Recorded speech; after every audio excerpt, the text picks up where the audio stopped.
시대를 짓다. 삼부토건.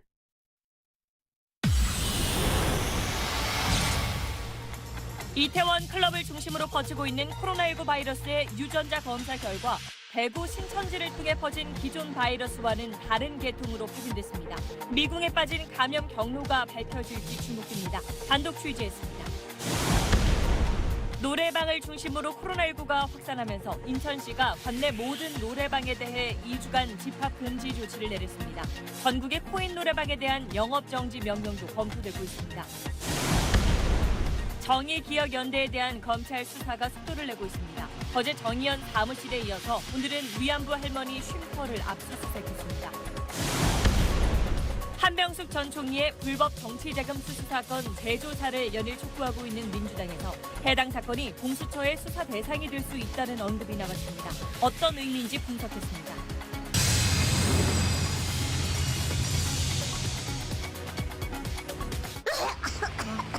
물이네. 상쾌해. 후반 주차 환영. 현대수소전기차. 네, 오늘 8시 뉴스는 저희 의학 전문 기자가 단독 취재한 내용부터 여러분께 전해드리겠습니다. 얼마 전 서울 이태원 클럽을 중심으로 퍼진 코로나19는 추가 확진자 숫자는 차츰 줄고 있지만 누구로부터 어떻게 처음 시작됐는지는 아직 파악되지 않고 있습니다. 그런데 보건당국이 클럽 관련 확진자들의 바이러스를 분석한 결과 대구 신천지 교회에서 집단 감염을 일으켰던 바이러스와는 다른 계통이라는 게 확인됐습니다. 감염 경로를 밝히는 실마리가 될 걸로 보입니다. 우선 조동찬 의학 전문 기자의 단독 보도 먼저 보시고 이야기 이어가겠습니다. 전 세계 코로나19 바이러스는 크게 세 종류로 나뉩니다. 박쥐에서 발견된 것과 유사하며 초기 중국 우한 환자에게서 나타난 A형, A형이 중국 우한을 벗어나 변형된 뒤 중국 전역과 우리나라 등 동아시아에서 크게 확산한 B형, 그리고 B형이 또 변해 유럽과 미국을 중심으로 유행한 C형입니다. 우리나라의 코로나19 바이러스는 아주 초기엔 A형이 주로 발견됐지만 대구 신천지 사태 이후에는 B형이 집단 감염의 원인이었습니다. C형의 경우 유럽이나 미국 입국자들에게서 개별적으로 확인된 적은 있지만 집단 감염으로 번지지는 않았습니다. 때문에 이태원 클럽 집단 감염은 숨어있던 B형 감염자를 통해 시작됐을 것으로 추정돼 왔습니다. 하지만 예상이 빗나갔습니다. 국내연구팀이 이태원 클럽 관련 감염자들의 바이러스 유전자를 분석해보니 기존에 퍼져있던 B형이 아니라 미국과 유럽에서 유행하고 있는 C형으로 확인된 겁니다. C형은 바이러스가 세포에 달라붙도록 하는 스파이크 단백질에 G614라는 돌연 변이가 생긴 건데 최근 연구에서는 B형보다 전염성이 강한 것으로 나타났습니다. 질병관리본부 바이러스 분석과장은 초기 단계라 조심스럽다면서도 이태원 집단 감염이 신천지와 다른 계통임을 확인했다고 밝혔습니다. 이번 발견은 국내 코로나19 전파의 흐름을 파악하고 치료 및 백신 개발 전략을 정비하는 데도 영향을 미칠 전망입니다. SBS 조동찬입니다. 이 내용 취재한 조동찬 의학 전문 기자 나와 있습니다. 정리를 하면 이태원 클럽에서 퍼진 바이러스를 조사했더니 기존에 우리나라에 유행했던 바이러스와는 이제 다른 계통이라는 거잖아요. 그럼 어떤 점이 가장 다른 건가요? 네, 최근 연구 결과 보면요. C형, 그러니까 유럽형 코로나19 바이러스 유형은 전염력이 좀 더 강하고 중증으로 가는 경우도 좀 더 많은 것으로 나타났습니다. 유럽과 미국에서 사망자가 많은 것에 대해서 아직 정설로 인정받고 있지는 않지만 바이러스의 계통적 특징 때문으로 설명한 학자도 있습니다. 이태원 집단 감염이 주로 젊은 층에서 전파됐는데 이게 노인층으로 옮겨가지 않도록 더 주의해야겠죠.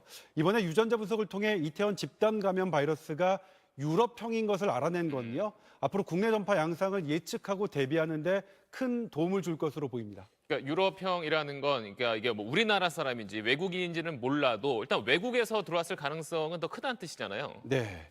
유럽, 미국 등 국외 입국자들에 대한 검역 그동안 철저하게 해왔습니다만 그럼에도 바이러스 유입을 완전히 막지는 못했다고 봐야 할 것 같습니다. 무증상 감염이 많은 코로나19의 특징이 있어서 국외 유입 차단 자체가 어려운 것도 있겠지만 혹시라도 생각지 못했던 빈틈이 있었던 건 아닌지 점검해 볼 필요가 있겠고요. 또 무증상 환자의 경우 공항 검역이 현실적으로 불가능하기 때문에 정확성은 좀 떨어지더라도 신속하게 진단할 수 있는 검사법을 도입하는 것 또한 검토해 봐야 할 것 같습니다. 그 검사법과 함께 어쩌면 이제 지금 방역 당국이 뭐 백신이라든지 치료제도 이제 기존 유행했던 바이러스 계통 쪽을 아마 중점적으로 했을 텐데 그럼 재정비도 필요하지 않을까요? 네, 백신은 바이러스가 세포에 달라붙게 하는 스파이크 단백질을 공격하도록 설계합니다. 예. 그런데 아시아형과 유럽형은 스파이크 단백질이 일부 다르거든요. 일부가 다르니까 백신의 효과에는 차이가 없을 수도 있겠지만 이게 대단히 중요한 일부라면 효과에 차이가 있을 수도 있겠죠. 그러네요.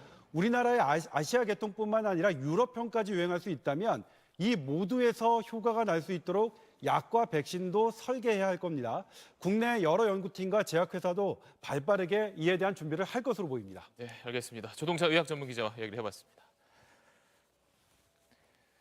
네, 방금 이야기했던 이태원 클럽과 관련된 확진자 오늘까지 모두 207명입니다. 그 가운데 특히 노래방을 통해서 퍼지는 경우가 많습니다. 그래서 인천시가 앞으로 2주 동안 인천 지역에 있는 코인 노래방의 영업을 금지한다고 밝혔습니다. 정부는 이런 조치를 전국으로 넓히는 방안도 검토하고 있습니다. 김영래 기자입니다. 인천 번화가의 한 코인 노래방. 다음 달 3일까지 입장을 금지한다는 안내문이 붙었습니다. 인천시는 오늘부터 관내 코인 노래방에 대해 2주 동안 영업을 금지하는 집합금지 조치를 내렸습니다. 일반 노래방에 대해서도 만 19세 미만 미성년자의 방문을 금지했습니다. 환기가 잘 되지 않는 밀폐된 공간에서 마스크를 쓰지 않은 채 노래를 부르는 장소의 특성상 바이러스 전파의 위험이 매우 높다는 이유 때문입니다. 노래 연습장의 경우에는 코로나19의 전파와 관련해서는 분명히 위험한 그런 장소임을 다시금 좀 강조드리고 싶습니다. 실제로 인천 학원 강사의 수강생이 다녀간 코인 노래방에서는 방문자와 접촉자까지 10명 이상이 줄줄이 확진 판정을 받았습니다. 정부는 노래방에 대한 영업금지 조치를 전국적으로 확대하는 방안도 검토하고 있습니다. 어렵게 시작한 학생들의 등교 수업이 예정대로 진행되려면 학생들이 학교 후 이용하는 시설들에 대해서도 관리를 강화할 필요가 있기 때문입니다. 수칙을 지키기 어려운 어떤 시설들에 대해서 어떻게 이제 조치를 해야 되는지에 대한 그런 어떤 고민들이 좀 있다라는 말씀을 좀 드립니다. 보건당국은 등교를 준비하는 학생들에게 노래방이나 PC방 같은 다중이용 시설 방문을 자제해달라고 거듭 당부했습니다. SBS 김영래입니다. 방금 리포트에서도 잠시 나왔던 그 인천 학원 강사의 수강생이 들렀던 노래방에서는 한 택시 기사도 감염됐습니다. 그 택시 기사는 주말에는 돌잔치를 다니면서 사진 찍는 일도 함께 했었는데 거기서 만났었던 부부와 아기 이 3명도 추가로 확진 판정을 받았습니다. 이어서 한소희 기자입니다. 지난 10일 경기도 부천의 한 뷔페 식당에서 돌잔치를 연 부부와 1살배기 딸이 코로나19 확진 판정을 받았습니다. 지난 6일 인천 학원 강사 수강생들이 다녀간 노래방에서 감염된 50살 남성이 이 돌잔치에서 사진사로 일했는데 이 남성과 접촉한 부모와 딸이 감염된 겁니다. 세팅을 촬영을 했는데 뷰티 연재 음성이 나왔고 10일날 찍은 세팅은 확진이 지금까지 택시기사로만 알려졌던 이 확진자는 평일엔 택시를 몰고 주말엔 돌잔치 같은 행사에서 사진사로 일했던 걸로 밝혀졌습니다. 이 택시기사 겸 사진사는 11일부터 증상이 나타났는데 지난 16일에도 경기도 고양의 한 돌잔치에서 사진을 찍었습니다. 당시 한 참석자가 찍은 영상엔 입만 마스크로 가린 채 아이 근처에서 사진을 찍는 확진자의 모습이 담겼습니다. 5월 중순 정도면 잡히겠지 해서 진행을 했는데 사람 1년밖에 안 됐는데 이거 걸리면 어떡할까 너무 걱정도 되고. 보건당국은 이 확진자가 들른 돌잔치 행사장 2곳에 참석했던 하객 약 200명을 상대로 전수검사를 진행 중입니다. 어제 확진 판정을 받은 인항고 3학년생 아버지도 오늘 확진 판정을 받아 인천 학원 강사에서 시작된 지역사회 감염은 모두 34명으로 늘었습니다. SBS 한소희입니다. 고3 학생들 학교 간 지 이틀째인 오늘 대구에서 학생 한 명이 확진 판정을 받아 학교 수업이 중단됐습니다. 코로나 이전과는 달라진 학교 생활에 다들 뒤숭숭한 가운데 학생들은 사실상 올해 첫 수능 모의고사를 치렀습니다. 한지연 기자입니다. 대구 농업 마이스터고의 고3 학생 한 명이 등교 하루 만에 코로나19 확진 판정을 받았습니다. 이 학생은 19일 오후 기숙사에 입소해 이튿날 검체 검사를 받았는데 오늘 1교시 수업 직전 양성 판정이 나온 겁니다. 해당 학생은 특별한 증상은 없는 것으로 알려졌습니다. 아무 이상 없었습니다. 아침에 기숙사에서 나올 때 한 번, 중앙현관에서 한 번, 점심 식사 전 한 번, 또 종일의 시간에 한 번, 취침 전에 또 한 번, 이렇게 5번이죠. 학교는 이 학생을 포함한 기숙사생 17명을 격리 조치하고 나머지 3학년 학생 94명을 전원 기가시켰습니다. 이 학교 학생들은 역학조사 결과가 나올 때까지 집에서 온라인 수업을 받게 됩니다. 천안의 한 고등학교에선 마스크를 쓴 채 미용 실습을 하던 고3 학생이 잠시 실신하는 일이 벌어졌습니다. 학생은 다행히 큰 이상이 없고 마스크 착용이 영향을 미쳤는지 확인되지 않았습니다. 전국의 일반계 고등학교에선 사실상 첫 수능 모의고사가 치러졌습니다. 교사는 시험 전 손소독제 사용과 거리두기 상태를 확인하고 다시 한번 맞춰볼까요? 거리두기. 학생들은 시험 기간 내내 마스크를 착용한 채 문제를 풀었습니다. 등교 첫날 고3 확진자가 나와 등교 중지된 인천 지역 학교들 가운데 45개 고교 학생들은 같은 시각 성적 처리도 안 되는 온라인 자율시험을 치러야 했습니다. SBS 한지연입니다. 간호사 4명이 확진 판정을 받은 삼성 서울병원에서는 오늘도 추가 확진자는 나오지 않았습니다. 다만 병원 밖에서 며칠 전 그 확진된 간호사와 만났었던 사람 한 명이 확진 판정을 받았습니다. 보건당국은 숨어있는 감염자를 찾기 위해서 역학조사 기간을 더 늘리기로 했습니다. 이 소식은 남주현 기자입니다. 그제 무증상 상태로 확진된 삼성 서울병원 간호사는 생활 속 거리두기 전환 후 첫 주말 지인 5명을 만났습니다. 이들은 강남역 일대 음식점과 노래방, 주점을 다녀갔습니다. 이 가운데 한 명이 어제 확진된 충남 서산의 간호사고 다른 한 명은 오늘 확진된 경기도 안양시에 사는 지인입니다. 보건당국은 모임의 시기나 장소, 확진자가 여럿 나온 점을 토대로 코로나19가 이 모임을 통해 병원으로 전파됐을 가능성에 무게를 두고 역학조사를 진행 중입니다.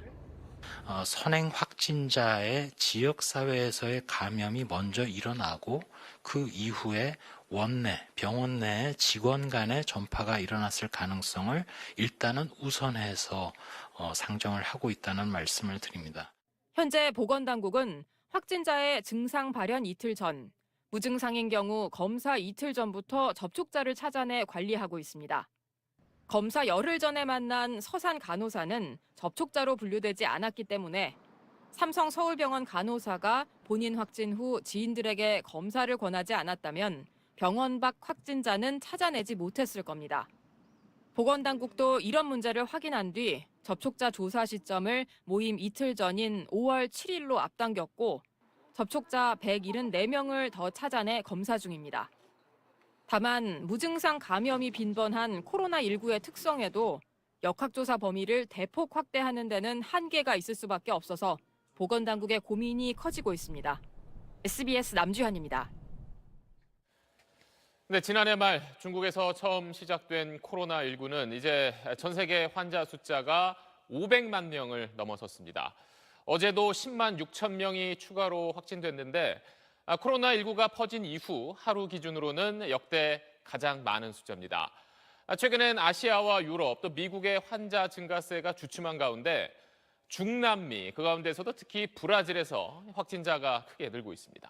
정준영 기자입니다.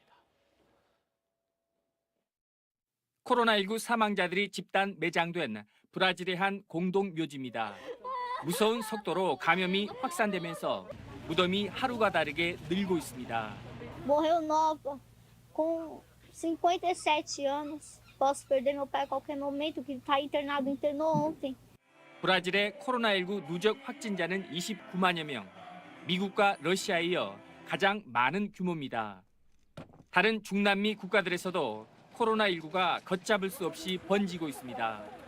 어제 하루 집계된 전 세계 신규 확진자의 3분의 1이 중남미에서 나왔습니다. 중남미 국가 대부분 의료 체계가 열악하다 보니 상황은 날로 나빠지고 있습니다.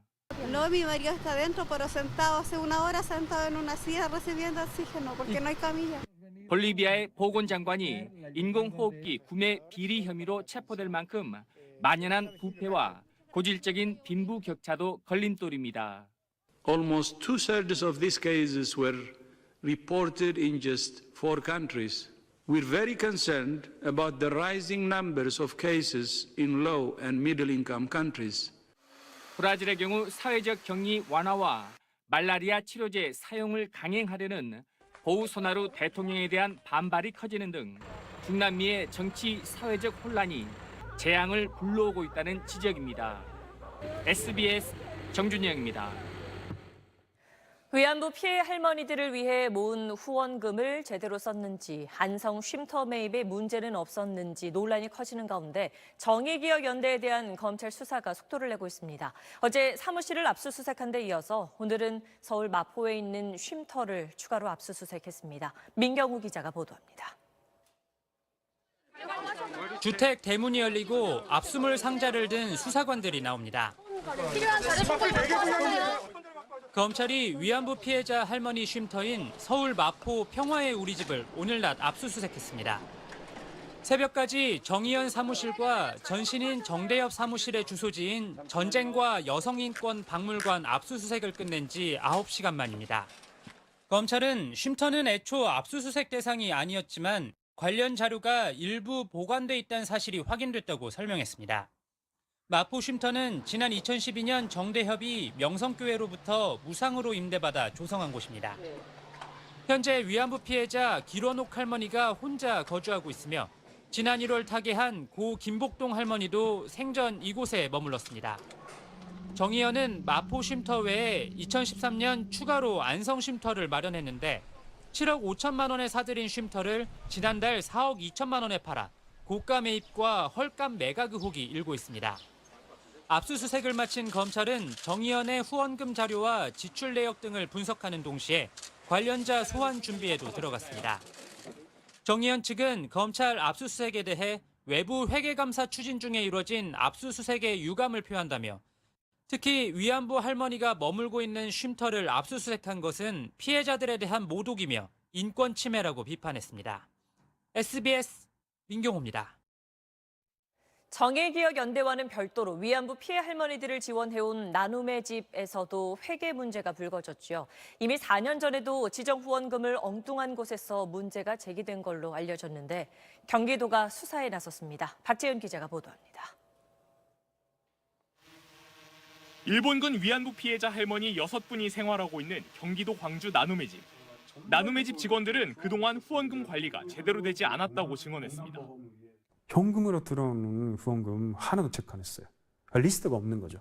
언제 누구한테 얼마 받았다라는 기록을 남겨야 하는데 그런 것도 없어요. 이런 회계 부실 때문에 지난달 경기도 광주시청으로부터 주의 조치를 받았습니다. 안신권 나눔의 집 소장은 올해 처음으로 해당 사항을 지적받았다고 어제 말했습니다.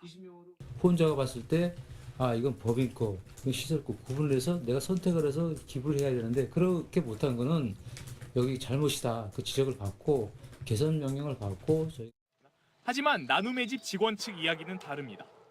이미 4년 전 내부에서 지정 후원금이 비지정 후원금과 섞여서 사용됐다는 지적이 있었다고 주장했습니다. 이 때문에 경기 광주시청에서 회계가 분리되지 않은 문제를 지적했지만 시정이 되지 않았다는 겁니다. 지난 13일부터 사흘간 나눔의 집 특별점검을 한 경기도는 보조금이 잘못 집행된 내역 일부를 확인하고 특별사법경찰단을 꾸려 수사에 나섰습니다. 경찰도 유령 직원 월급 수령, 토지 취득비, 증축비 등이 후원 계좌에서 나간 의혹을 수사하고 있습니다. 후원금 관련 논란이 불거지자 나눔의 집엔 후원금 해지와 환불 등을 요구하는 문의가 500건 이상 접수됐습니다. SBS 박재현입니다. 위안부 관련 시민단체들 문제가 불거지면서 이 틈을 타서 소녀상 철거를 요구하는 이들이 목소리를 높이고 있죠. 최근의 논란과 역사 관련한 그동안의 노력은 별개로 봐야 하지만 이를 왜곡하려는 시도가 나오고 있는 건데 이 단체 어떤 곳인지 누구와 관련 있는지 정반석 기자가 취재했습니다. 매주 수요 집회 건너편에서 열리는 평화의 소녀상 철거 촉구 집회. 거짓의 위안부상 당장 철거하라! 지난해 12월 9개 단체가 모여 만든 반일 동상 진실규명 공동대책위원회가 주최하는 행사입니다. 사회를 보는 이는 정모 사무총장. 위안부 피해 사실을 부정하는 내용을 담은 반일 종족주의 이영훈 전 서울대 교수가 교장으로 있는 이승만 학당의 이사로 등재된 인물입니다. 공대위 대표를 맡고 있는 최모 씨. 직접 통화해보니 이 교수와 같은 논리를 펴니다.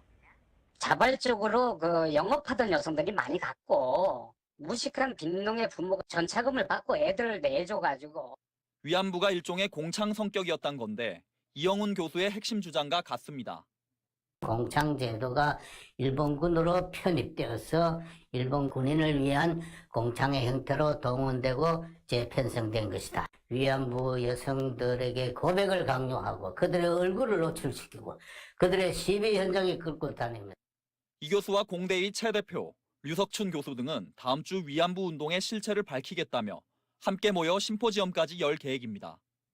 극우 세력이 정의연 논란을 계기로 조직적인 역사 뒤집기에 나선 건데 일본 극우 세력에 빌미를 줄 수 있다는 지적이 나옵니다. 역사를 부정했던 여러 단체들의 재연합과 반일 종족주의 저자들이 지금 결합되어 있는 게 아까 말씀하신 이미 반일 종족주의에 나오는 내용들을 계속 답습하고 있고요. 근데 이제 의도가 있는 것이죠.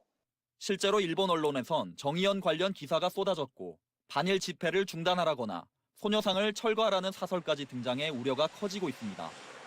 SBS 정만석입니다. 공황장애를 앓던 30대 남성이 구치소에 수감된 지 32시간 만에 숨졌습니다. 구치소 측이 공황장애를 알고도 밤새 손발을 묶어놨다는 유족 주장에 따라 국가인권위가 조사에 착수했습니다. 송성준 기자입니다. 벌금 500만 원을 내지 않아 노역장 유치 명령을 받은 30대 정모 씨는 지난 8일 밤 부산구치소에 수감됐습니다. 평소 공황장애로 약을 먹던 정 씨가 불안 증세를 보이자 다음날 오전 CCTV가 있는 보호실로 옮겨졌습니다. 불안정한 그런 상태로 갔다가 왔다가 앉았다가 누웠다가 섰다가 앉았다가 하면서 안에만 인터폰을 계속하고 이런 어떤 행동을 하더라고요. 불안 증세가 이어지자 당직 교도관은 정 씨 손발을 금속 보호대로 묶었는데 다음날 새벽 벽에 기대 있던 정 씨가 쓰러졌습니다. 교도관들이 보호대를 풀고 병원으로 옮겼지만 정 씨는 10일 오전 숨졌습니다. 수감된 지 32시간 만입니다. 유족들은 정 씨가 수감 당시 공황장애가 있다고 구치소에 알렸지만 어떤 진료나 처방도 받지 못했다고 주장했습니다. 또 정 씨가 쓰러진 뒤 30분이 지났어야 교도관이 손발을 풀어줬고 이후 30분 동안 조치가 없었다고 말했습니다.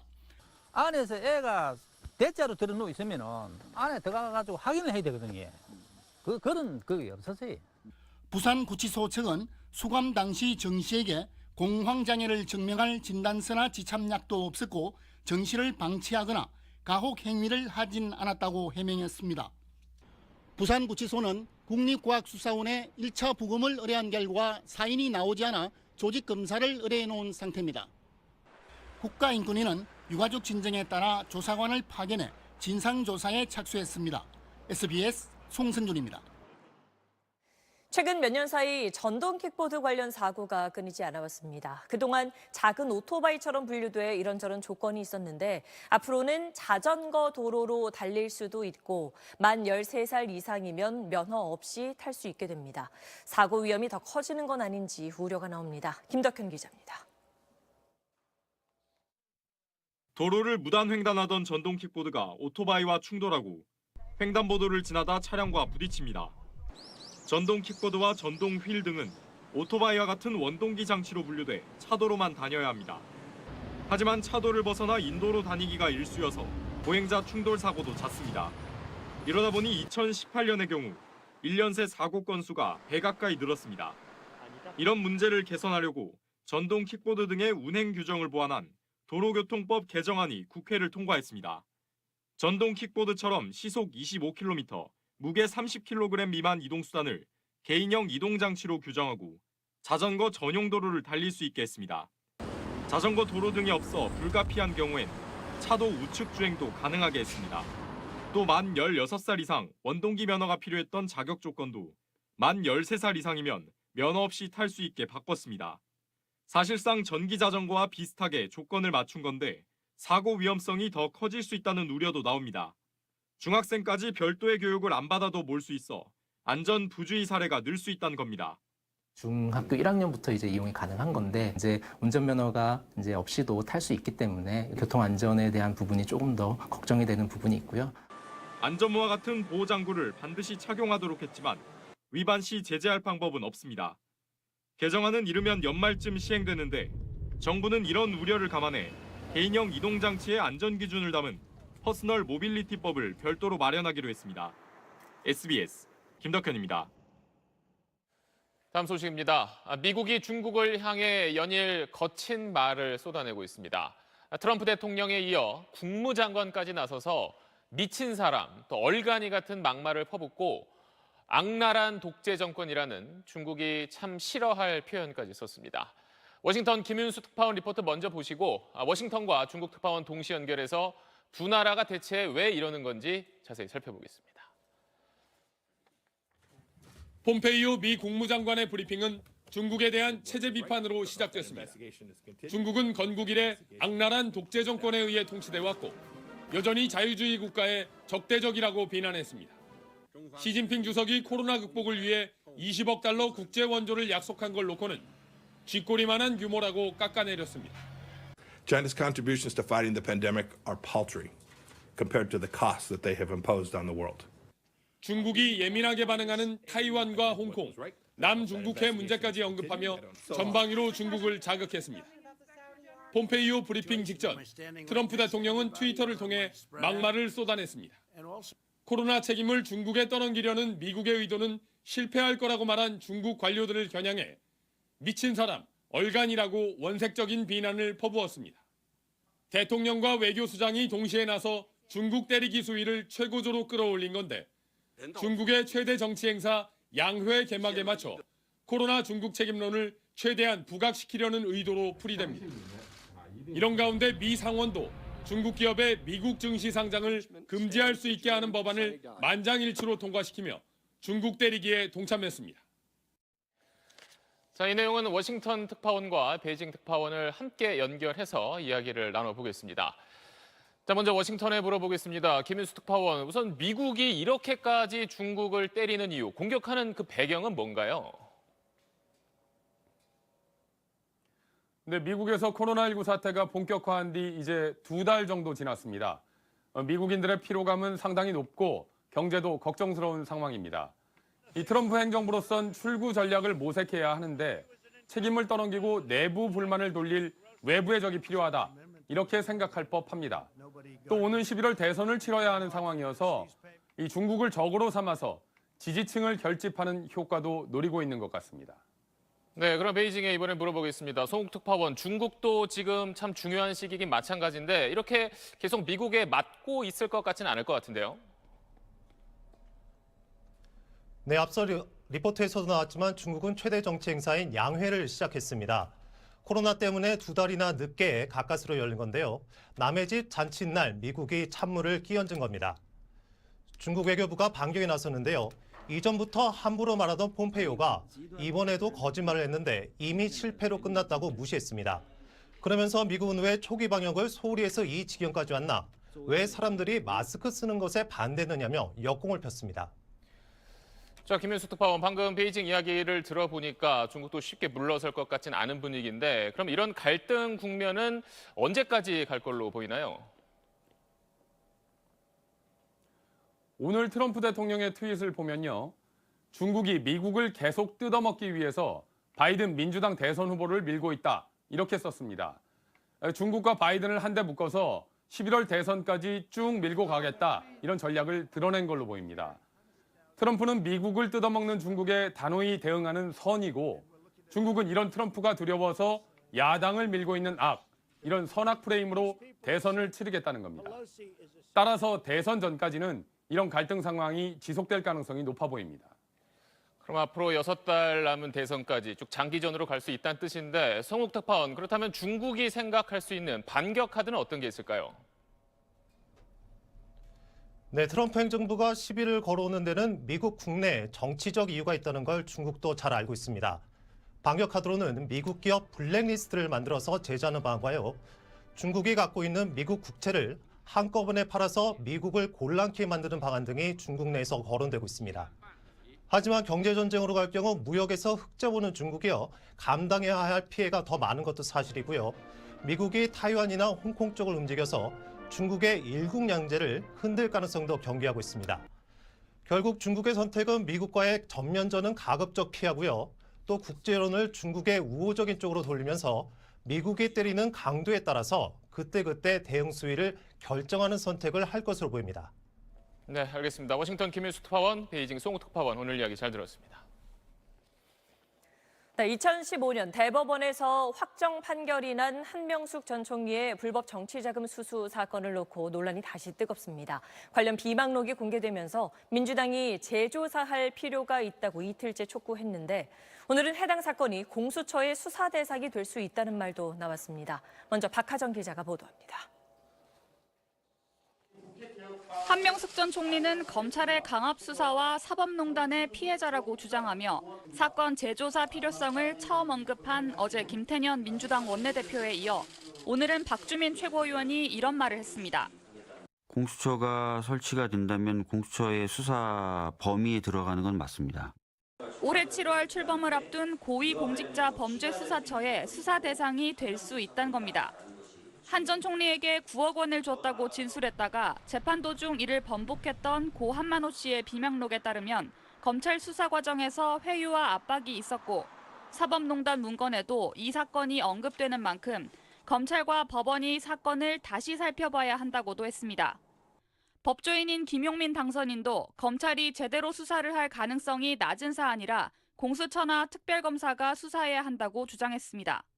공수처를 거론하는 건 당시 수사팀 검사들을 공수처가 수사할 수 있다고 검찰을 압박하는 동시에 수사와 재판 과정의 의혹을 검찰개혁의 도마 위에 올리려는 뜻으로 보입니다. 통합당은 새롭지 않은 비망록을 핑계로 한 전 총리를 되살리려는 건 거대 여당의 오만이라고 논평을 냈습니다. 국민의당도 비판 대열에 가세했습니다. 이미 재판에서 증거조사를 거친 자료를 가지고 인정된 사실관계를 외면하려고 하고 있습니다. 이 행태가 바로 사법농단의 모습입니다. 한 전 총리는 한신건영 대표였던 한만호 씨에게서 불법 정치자금 9억 원을 받은 혐의로 지난 2010년 기소됐습니다. 1심은 무죄였지만 2심에선 유죄 판결이 나왔고 이 판결이 확정돼 한 전 총리는 2년을 복역한 뒤 지난 2017년 만기 출소했습니다. SBS 박하정입니다. 민주당이 문제 삼는 비망록은 이미 한명숙 전 총리 재판에서 법적 판단이 내려진 증거였습니다. 새로운 증거가 아닌 만큼 이를 근거로 재심을 청구하긴 어렵다는 시각이 법조계엔 지배적입니다. 공수처 카드가 등장한 배경을 권지윤 기자가 짚어봤습니다. 일명 한만호 비망록은 한명숙 전 총리에게 9억여 원의 불법 정치 자금을 건넨 한만호 전 한신건영 대표가 지난 2010년 구치소에서 쓴 겁니다. 한만호 씨는 검찰 조사 땐 금품을 전달했다고 했지만 1심 재판이 시작되자 진술을 뒤집었습니다. 그러자 검찰은 위증죄를 수사하겠다며 한 씨가 있던 구치소를 압수수색해 비망록을 확보했고 허위 진술을 계획한 증거라며 법원에 제출했습니다. 비망록의 요지는 검찰의 회유와 강압, 그리고 법조 브로커의 제안으로 검찰에서 허위 진술을 했다는 겁니다. 하지만 재판부는 한 씨가 금품 전달 사실을 회사 직원과 일부 채권자들이 알고 있었고 이를 부인하면 자신만 나쁜 사람이 될 것 같았다고 검찰에서 한 진술을 신뢰했습니다. 여기에 회사 격리부장의 법정 진술, 한 씨가 건넨 1억 원 수표가 한 전 총리 동생에게 전달된 사실, 금품 전달 내역이 적힌 채권 회수 목록과 장부 등을 토대로 대법원은 한 전 총리에게 징역 2년을 확정했습니다. 비망록이라는 자료를 근거로 이제 와서 무죄다 내지는 억울했다 이렇게 주장하는 것은 대법원의 확정 판결된 사안을 뒤흔드는 법 취지 훼손하는 발언이라고 생각합니다. 비망록이 새로운 증거가 아니고 증거가 위조됐다는 사실이 추가로 드러난 게 없는 만큼 재심은 어렵다는 게 법조계의 지배적 시각입니다. 그래서 공수처 고로는 재심보다는 당시 검찰 수사 과정의 위법성을 따져보자는 의도로 보입니다. 다만 작성자인 한만호 씨가 작고한 상태이고 법원이 검찰 수사의 적법성을 인정하며 한 전 총리 유죄를 확정한 사건이라서 공수처 수사 역시 현실적 어려움과 비판에 부딪힐 수 있습니다. SBS 권준입니다. 네, 전국에 있는 자영업자들이 하는 매장에 카드 매출을 나타내주는 통계가 있습니다. 지금 보시는 건데 지난해 같은 기간 매출을 100으로 봤을 때 올해는 얼마인지를 보여주는 겁니다. 예를 들어서 작년 2월에 매출이 100만 원이었다면 올해는 2월에 70만 원 정도라는 건데 그래도 이번 달 5월 들어서는 이게 좀 나아졌다는 게 보입니다. 뭐 생활 속 거리 두기로 방역 지침도 바뀌고 또 긴급 재난지원금도 나오면서 매장에 손님이 좀 늘어난 걸로 풀이됩니다. 하지만 이것도 모든 사람들의 이야기는 아닙니다. 오늘 나온 정부 통계를 보면 올해 1분기 우리 사회 소득 격차는 더 커진 걸로 나타났습니다. 코로나19 때문에 저소득층이 더 큰 타격을 받았다는 뜻입니다. 유덕희 기자입니다. 서울 강서구에서 5년째 음식점을 운영하고 있는 현용환 씨. 코로나 사태로 2, 3월 매출이 반토막 나자 일하던 직원들을 줄일 수밖에 없었습니다. 주방도 이제 그만두시게 했고, 이모님 한 분. 근데 우리도 마음도 아프지만 어쩔 수가 없잖아요. 우리도 살아야 되니까. 임시 일용직을 중심으로 한 고용 감소는 분배 악화로 이어졌습니다. 올 1분기 소득 하위 20%, 1분위 계층 소득 증가율은 지난해 같은 기간 대비 0%로 제자리 걸음했습니다. 반면 상위 20%, 5분위 소득은 근로소득과 재산소득이 고르게 늘면서 6.3% 증가했습니다. 이에 소득 불평등 정도를 나타내는 5분위 배율은 지난해 같은 기간에 비해 0.23배포인트 악화했습니다. 이런 추세가 지속될 경우에 일자리의 소득, 특히 근로소득 증가에 대해서는 긍정적인 예측을 하기가 좀 어렵지 않을까 싶습니다. 1분기엔 가구당 월평균 소비 지출도 6%나 줄었습니다. 2003년 통계 집계 이후 가장 큰 폭의 감소세입니다. 의류, 신발, 교육, 오락문화 분야 지출을 크게 줄인 것으로 나타났습니다. 허리띠를 가장 바짝 졸라맨 건 소득 최하위 계층이었습니다. 소득 하위 20%, 1분위의 소비 지출은 10%나 감소해 3.3% 줄어든 5분위와 크게 대비됐습니다. SBS 유덕기입니다. 최근 청와대와 여권을 중심으로 전 국민 고용보험 이야기가 나오고 있습니다. 그런데 우리 주변에는 이미 법이 정한 고용보험 의무가입 대상인데도 그 안전망에서 빠져 있는 사람들이 많습니다. 그들을 재희원 기자가 만나봤습니다. 서울 종로의 한 귀금속 제조업체입니다. 밤 10시가 넘었지만 환하게 밝혀진 작업장은 바쁘게 돌아갑니다. 사업주들이 줄어든 주문량을 핑계로 근무 일수를 줄여 월급은 깎아놓고 근무하는 날마다 야근을 강요합니다. 오랜 관행에 포괄임금제여서 야근 수당은 꿈도 못 꿉니다. 나에게 불이익이 있을까 봐 이거라도 있어야 된다는 거죠. 환경이 안 좋고 뭐 그래도 그냥. 의무적으로 고용보험에 들어야 하는 사업장이지만 사업주들의 횡포에 고용보험 등 4대 보험은 딴 나라 얘기입니다. 저희들이 가장 무서운 게 고용에 대한 부분이잖아요. 부담이 된다. 그거 불만이면 나가라. 귀금속 판매 제조업체가 모여있는 서울 종로입니다. 대부분 10명 안팎의 영세한 사업장들인데 이곳에서 일하는 노동자 10명 중 7명은 고용보험에 가입되어 있지 않습니다. 그러다 보니 고용유지 지원금 등 각종 정부 지원은 기대하기 어렵고 휴직이나 해고 위협에 더 취약합니다. 실질적으로 가입 대상인데도 가입되지 못함으로 인해서 역설적으로 더 배제받고 있는 상황이거든요. 서울 종로 한복판 70년대 노동 환경은 그대로지만 정부는 관심 바뀝니다. 고용노동부에서도 사실 이거에 대한 제재를 하지 않고 있잖아요. 그래서 사각지대는 계속 번지고 있고 특수고용 노동자 등으로 고용보험 가입 대상을 확대하자는 논의가 활발하지만 정작 의무 가입 대상이면서도 방치된 노동자들에 대한 관심이 선행돼야 합니다. SBS 재희원입니다. 최근 안정세를 보이고 있는 서울 아파트 값과 달리 분양 시장 열기는 여전히 뜨겁습니다. 서울 숲 쪽에 새로 지은 아파트에 미계약분 딱 3가구에 대한 청약이 있었는데 거기에 무려 26만 명 정도가 몰렸습니다. 이뿐 아니라 서울 흑석동에서도 분양 경쟁률이 100대 1에 육박한 아파트도 나왔습니다. 정성진 기자입니다. 오는 12월 입주를 앞둔 서울숲 인근 아파트 미계약분 3채 청약에 26만 5천 명이 몰렸습니다. 가장 작은 97제곱미터 한 채에만 21만 5천 명이 지원했습니다. 3년 전 분양 가격으로 계약하는데 그 사이 주변 집값이 크게 뛰어 당장 최소 5억 원 이상의 시세 차익이 예상되기 때문입니다. 청약 통장과 가점이 필요 없는 이른바 줍줍, 무순위 청약이라 현금 부자는 물론 대출도 안 되지만 20, 30대까지 뛰어들었습니다. 그냥 로또에 당첨되는 느낌인 것 같아요. 되면 그때 가서 고민하면 되고 되면 부동산에서 알아서 연락이 올 거다. 강남과 가까운 동작구 흑석동의 한 아파트 326가구 일반 분양에도 3만 명 넘게 몰렸습니다. 최고 경쟁률 1998대 1을 기록하며 하루 만에 마감됐습니다. 역시 주택도시보증공사의 간접적인 분양가 통제로 인한 가격 메리트가 부각됐습니다. 뭐 떨어지더라도 그게 얼마나 떨어지겠냐는 생각이 들더라고요. 어떻게든 집은 구해놓는 게 좋겠다. 부동자금이 상당히 풍부한 상황이 이어지고 있기 때문에 구매 선호 현상이 다시 높아질 수 있다고. 서울 아파트 값은 최근 8주 연속 하락세지만 급매물이 소화되면서 낙폭은 둔화하고 있습니다. 초저금리 기조 아래 규제의 고삐가 늦춰질 경우 언제든 부동산 시장이 과열될 수 있다는 걸 최근의 분양 열기는 보여주고 있습니다. SBS 정성진입니다. 코로나19 방역과 경제를 동시에 잡아야 하는 정부가 오늘 공유경제 관련 규제를 풀겠다고 밝혔습니다.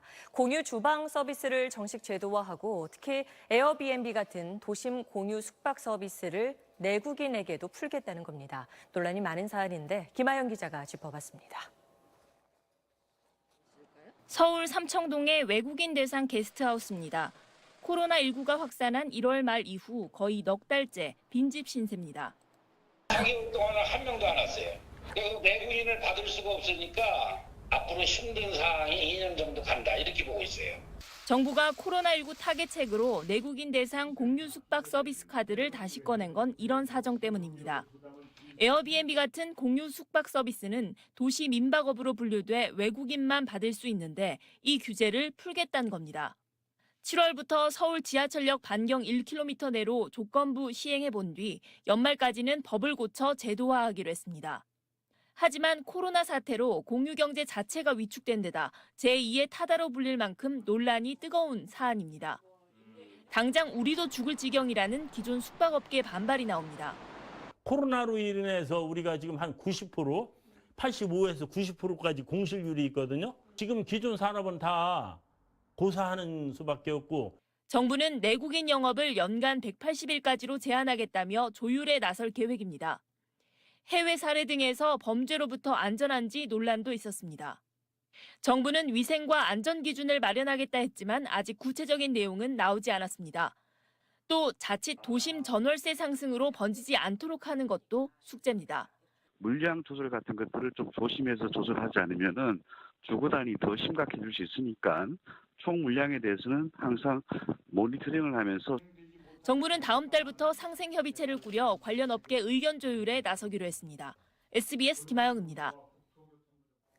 간송미술관이 우리나라 보물로 지정된 불상 2점을 경매에 내놨습니다. 우리 문화재의 수호자로 불린 간송 전형필 선생의 유품인데 문화계는 충격으로 받아들이고 있습니다. 이주상 기자입니다. 1963년 보물 284호로 지정된 7세기 중반 통일신라 시대의 금동 열애 입상입니다. 높이 38cm로 비슷한 시기 금동물상으로서는 드물게 큰 크기입니다.